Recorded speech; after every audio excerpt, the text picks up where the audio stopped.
জান্নাতের দরজা খোলা হয়ে গেছে, আসো। চারজন নারীকে ডাকবে, তোমাদের কোনো হিসাব নাই, তোমাদের কোনো কিতাব নাই, তোমাদের কোনো পেরেশানি নাই। জান্নাতের 8টা দরওয়াজা, সব দরজা দিয়া ডাকবে, আসো। জান্নাতের হুর তোমাদের জন্য অপেক্ষা করতেছে, জান্নাতের বিছানা তোমাদের জন্য রেডি। কেন? তুই সূর্যের গরম যেন না লাগে, কারণ সূর্যের গরম লাগলে মাথার মগজগুলো টাস টাস করে ফেটে যাবে, একটা সেকেন্ডের আযাব সইতে পারবা না। আসো, কোনো হিসাব নাই, জান্নাতের 8টা দরজা খোলা, কোন দরজা দিয়ে ঢুকবা? আসো।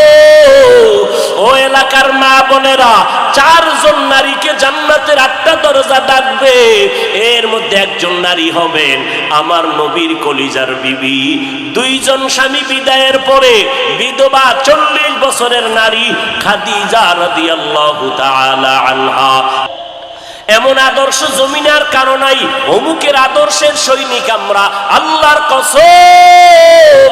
এই জমিনে যত মানুষের আদর্শ আছে, আব্রাহাম লিঙ্কনের আদর্শ, মাও সেতুনের আদর্শ, লেনিনের আদর্শ, কার্ল মার্ক্সের আদর্শ, এক কথায় সব দুনিয়ার মানুষের আদর্শগুলো নাপাক, একমাত্র মদিনাওয়ালা নবীর আদর্শই হলো পাক। সমস্ত মানুষের আদর্শ নাপাক, মদিনার নবীর আদর্শ কেন পাক? দুনিয়ার মানুষের আদর্শ নাপাক হওয়ার কারণ তার চোখ দুইটা নাপাক, তার হাতটা নাপাক, তার দিমাগ নাপাক। কারণ আমি নাপাক কেন? বক্তা হইয়া চেয়ারে বসে মজার মজার বয়ান দিলাম, কিন্তু এই এলাকার মানুষ জানে না আমার হাতটা কি পরিমাণ গুনার কাজ করেছে, আমার জবানটা কি পরিমাণ অপরাধ করলো, আমার চোখ দুইটা কি পরিমাণ অন্যায় করেছে। এই এলাকার মানুষ যদি জানতো, আমার চেয়ারে বসে বয়ান করার সুযোগ দিত না। আল্লাহ কয়, বান্দা আমি তোর সম্মানটারে নষ্ট করি নাই। কারণটা কি জানো? তুই বড় আলেম এই জন্য না, তোর বডির মধ্যে আছে পয়গম্বরের আদর্শ, আর তুই মুহাম্মদের উম্মত হওয়ার কারণে তোর ইজ্জত নষ্ট করি নাই। নষ্ট তো করি নাই, আমি আল্লাহ তোরে আবার ডাক দিলাম। তওবার দরজায় আইসা যদি 2 ফোঁটা চোখের পানি ছেড়ে আমি আল্লাহকে একবার আল্লাহ বলে ডাক দাও, লাব্বাইক বলে যদি তুই হাজিরা দাও, আমি আল্লাহ তোর জীবনের সব গুনাহগুলো মাফ করে দিব। কারণ আমি চাই না আমার মায়ার নবীর উম্মতেরা জাহান্নামে যাবে, কারণ একটা সেকেন্ডের আযাব আমার কোনো বান্দা সহ্য করার শক্তি হবে না। আম্মা জান আয়েশা বলেন, একদিন দেখি আমার মায়ার নবী আমার হুজরায় বসে গুনগুন গুনগুন করে কান্না করেন। আমি আয়েশা বললাম, নবী আমার কোনো ভুলের কারণে আপনি কাঁদেন, আমার কোনো ব্যবহারে কষ্ট পাইয়ে আপনি কাঁদেন নাকি? মায়ার নবী কয়, না না আয়েশা, তোমার ব্যবহারের কারণে কাঁদি না, আমি কান্না করি হাসরের ময়দানের কথা মনে পড়ে গেছে রে আয়েশা। ওই হাসরের ময়দানটা কেমন ভয়ঙ্কর হবে, ওই কথা মনে পড়ে যাওয়ার কারণে আমি কান্না করি।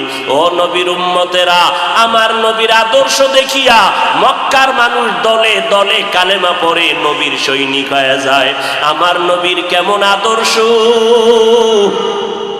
নবী রাস্তা দিয়ে হাঁটে, যেখানে কদম দেয় ওখান থেকে দীর্ঘদিন মেশকের ঘেরান আসতেছে, নবীর ঘাম থেকে মেশকের ঘেরান পাওয়া যায়। আমার নবী হাঁটতেছেন রাস্তা দিয়া, বারবার সালামের আওয়াজ শোনা যায়। সাহাবায়ে কেরাম বলেন, মানুষ নাই, সালামের আওয়াজ কোথার থেকে শোনা যায়? নবী বলেন, ও সাহাবায়ে কেরাম, আমি মুহাম্মদের সুসংবাদ পাইয়া জঙ্গলের হরিণ আমারে সালাম দিয়েছে, জঙ্গলের বাঘ আমারে সালাম জানিয়েছে, জঙ্গলের প্রাণীরা আমারে সালাম দেয়। আমার নবীর শরীরের মধ্যে মশা মাছি পড়া হারাম।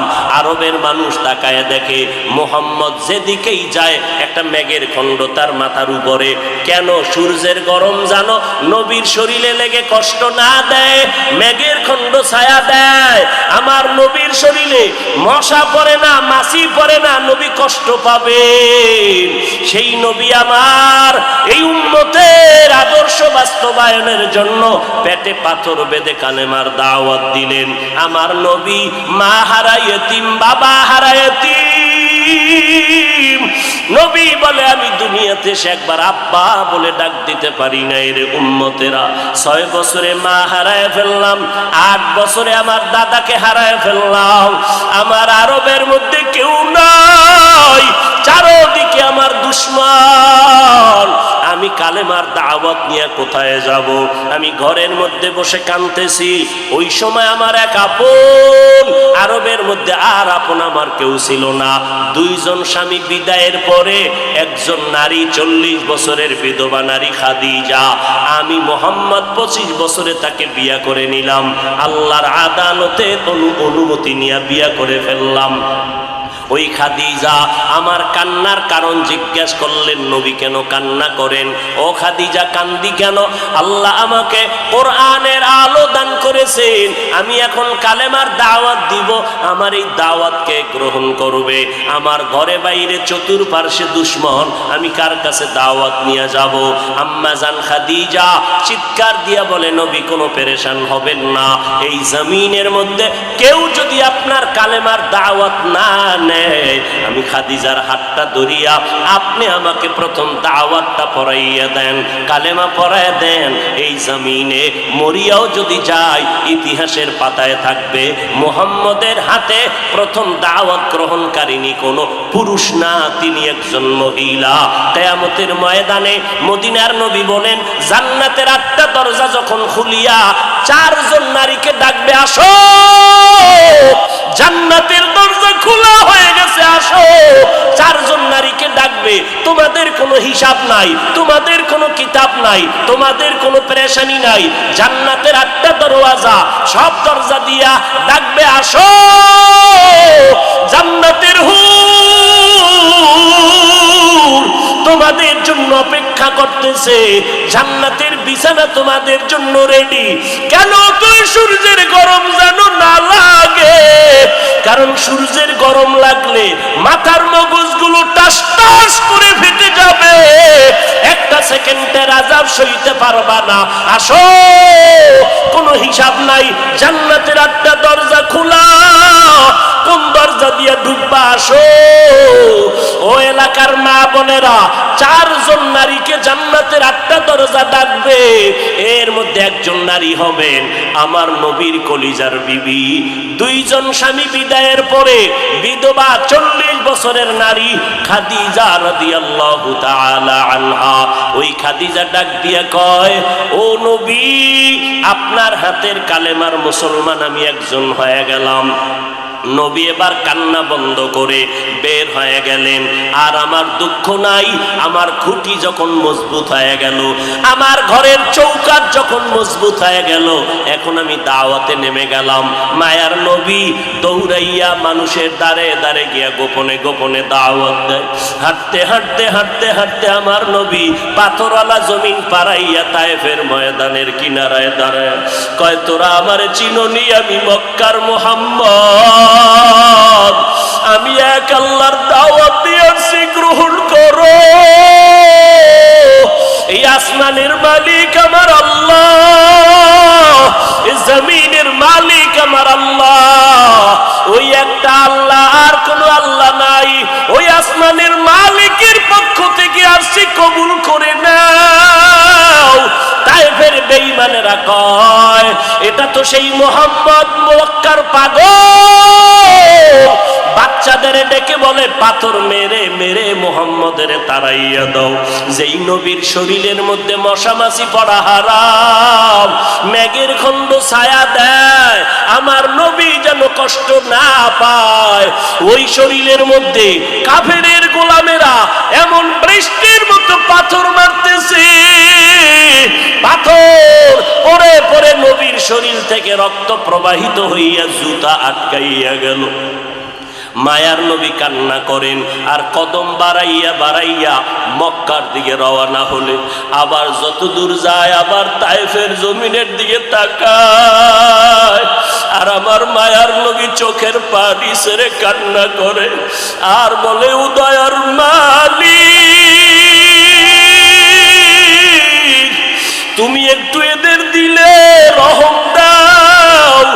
আল্লাহর সাথে সাথে জিবরাইলের পাঠায় দিয়ে কয়, জিবরাইল আমি আমার নবীর কান্না সইতে পারি না, যাও যাও।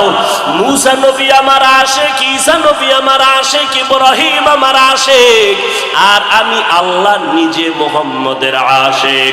আমার নবীর কান্না সইতে পারি না, জলদি করে যাও রে জিবরাইল। নবীর অনুমতি নিয়া তায়েফের জমিন উল্টাইয়া তায়েফের মানুষগুলো ধ্বংস করে দাও। জিবরাইল আমিন আইসা আমার নবীরে যখন বললেন, নবী বলে, খবরদার ও ভাই জিবরাইল, এই তায়েফের মানুষগুলোকে তুমি মারবা না রে ভাই, কারণ আমি দুনিয়াতে আসি রহমাতুল লিল আলামিন। আজকে ওরা আমাকে চিনে না, এই জন্য আমারে পাথর মেরে তাড়ায় দেয়। ওরা যদি জানতো আমি মুহাম্মদকে, ওরা তো জানেন আমি মুহাম্মদের বাবা নাই, ওরা জানেন আমি মুহাম্মদের মা নাই, আমি মুহাম্মদ বড় অসহায়। ওরা যদি জানতো আমারে মোহাব্বত করে ওরা আদর করতো, পাথর মারতো না। ওরা চিনে না, এই জন্য আমাকে পাথর মেরে তাড়ায় দিতেছে। একদিন যদি কবুল করেন আমার আল্লাহ, ওদের দ্বারা কালেমার খেদমত হবে জমিনের ভিতরে, ওদেরকে মারা যাবে না। ও জিবরাইল, এদের উপরে কোনো আঘাত করিও না। আমার মায়ার নবী রক্ত পড়ে জুতা আটকায় গেল। আম্মা জান আয়েশা রাদিয়াল্লাহু আনহা বলেন, ও মুসলমান নবীর আশিক, আমার নবী আদর্শ কায়েমের জন্য রক্ত ঝরাইলেন, পেটে পাথর বাঁধলেন। ও নবীর উম্মতের দল, আজকে সেই নবীর গালি দেওয়া হয়, ওই নবীর অপরাধী বলা হয়। তুমি নবীর আশিক উম্মতেরা চুপ কেমনে থাকো রে বাবা?